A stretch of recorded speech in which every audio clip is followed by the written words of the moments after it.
And I'm like, working on that, honey. Like, so drinking hasn't gone away, but when you start to see kids making relationships with 21-plus-year-olds to get alcohol, they start to form a set of patterns, about these much older interactions that play out both offline and online.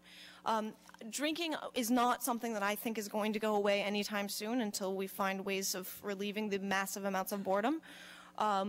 But if we recognize that and we can watch the kids who are engaging in those kinds of risky behaviors, we can see it play out online too, because a lot of it is deeply connected. The other things that are just deeply connected that I see over and over again: pressure, abandonment. One-parent abandonment is usually a huge issue.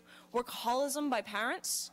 That's in the middle upper class. That's a huge, huge problem and usually a big indicator of uh-ohs. Poverty on the other end, and which usually also results in parents not being home at night because they have night jobs. Those are the four forces that I see continuously offline, resulting in risky behaviors online, and risky behaviors in school and risky behaviors elsewhere. A really amazing, it's now 10 years old, which is fascinating to me. PBS special, Frontline special, was called The Lost Children of Rockdale County.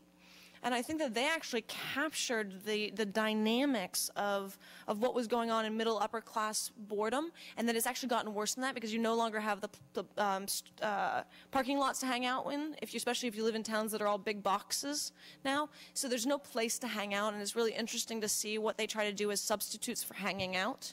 And the internet is a substitute for hanging out when there is no other place to hang out.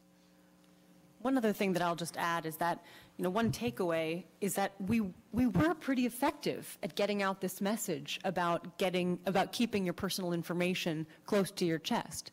I mean, what we heard in the focus groups that we did was that teens really were particularly younger teens, particularly girls, were quite concerned about keeping their personal information private online, and that their one main concern was being findable physically. Like, they were afraid of this mythical 40-year-old man who would come after them and hurt them. Now, we're starting to realize that that's extremely, extremely rare. But that is what teens fear. And to a certain extent, the messages that we've gotten out about privacy, about keeping your information safe, has created a sense of fear in teenagers, but has also created this particular behavior that we were looking to create. So on one level, we were reasonably successful, though maybe not in the way we might really have wanted to be. Okay, well, thank you. I'd like to open up to any questions that people have at the moment.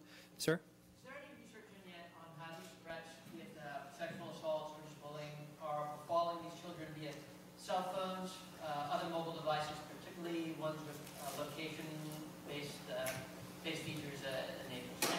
Has that even begun to be studied yet? I mean, I see it I ask all the questions qualitatively.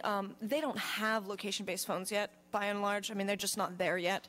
They're starting to exist in the market, but not in terms of what teenagers have. The bullying is peer-to-peer. Like, there's definitely peer-to-peer bullying because you have to have somebody's cell phones. Interestingly enough, prank phone calling, which was a favorite of my generation, doesn't actually seem to exist as much anymore, and I don't entirely know why. But they do get those, they do get each other's numbers through word-of-mouth networks, but you're not getting the random phone calls or any of the random strangers at all. Like, I have yet to hear of a single incident of that. It's more like wrong numbers. I mean, they all get wrong numbers. We have a little bit of data. We talked to kids about some of the messages that they're receiving on text messaging. About 14% said that they had had a rumor spread about them at least once on text messaging. 10% said that they had received an unwanted text message that was sexual in nature, and then 6% said that they had received a sexual picture that they had not wanted to receive in the last year. And with regard to geolocation, in the wake of the E911 legislation that Congress has passed, is all the handsets in America are being capable of geolocating, being by law enforcement, also in a peer-to-peer manner. I think we're on the cusp of that. We actually, this organization had a briefing last week, a 3-hour conference on location meets social networking. And the question is, when youth and other people can locate each other on the street, what are the implications of that? I think we're almost there. Helio is a cell phone service in California that has just launched their Buddy Beacon. There's another service called Looped, which is available for Boost wireless users. So you're starting to get penetration at only a couple 100,000 in that marketplace. It's coming. And They're not by and large teenagers yet, but it's coming. Young adults, early adopters. Paul. So, as I listen to you, I guess a common theme I hear is what schools need to do more to identify sort of the troubled class. And I guess I ask, how can we do that? Is there more that we can be doing from a monitoring aspect? And how many of these behaviors that are sort of perhaps indicators of trouble that are engaged in online are engaged in at school or how much business at home? Do you have that data? In other words, is there more we can be doing to monitor what they're doing at school without necessarily saying you can't? In other words, sort of blocking where you can go, just do more on the monitoring side to be able to identify some of our trouble classes, or is it all being done at home? The fact is that most schools have preemptively blocked these sites and blocked anything that lets you communicate with each other. Now, they have all figured out proxies on how to get around it, but they don't use it as much in school. In fact, it's actually problematic because it's created yet another digital divide, which is just great to see. And actually, the digital divide is what's motivated the proxies. So middle, upper class kids don't actually look at the sites at all online. It's the working class kids who have no access at school. The behaviors, by and large, I mean, there's offline behavior at school, but not, mediated. The exception is the cell phone.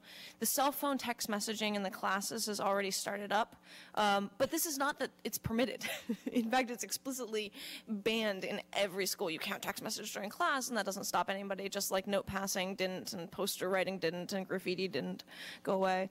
But so most of it is happening at home, and it's mostly happening at home when they have tons of time and they're really bored, which translates to after parents go to bed. Like immediately after school and after parents go to bed. Let me suggest an idea on this.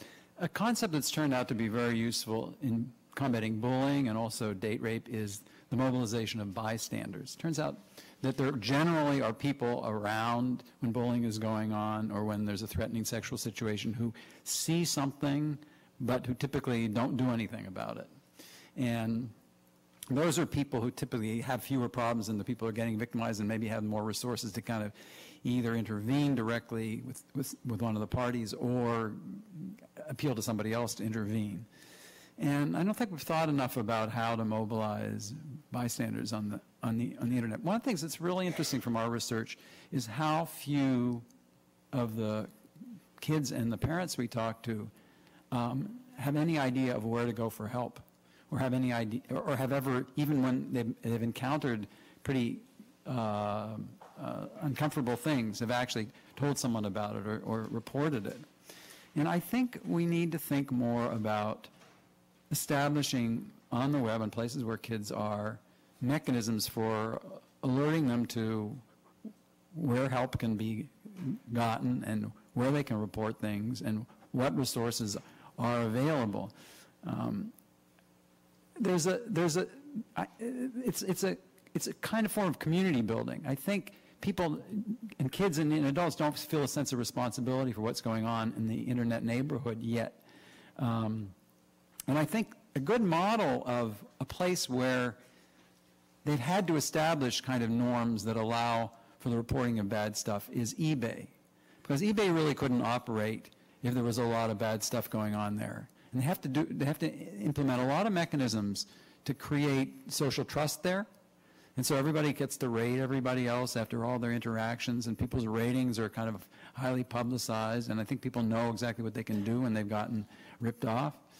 And I think those kind of mechanisms need to be available at a lot of other places. So, for example, if people knew when going into a site how many other, what percentage of the people report that something bad happened to them there. It might allow people to make choices about where they want to go.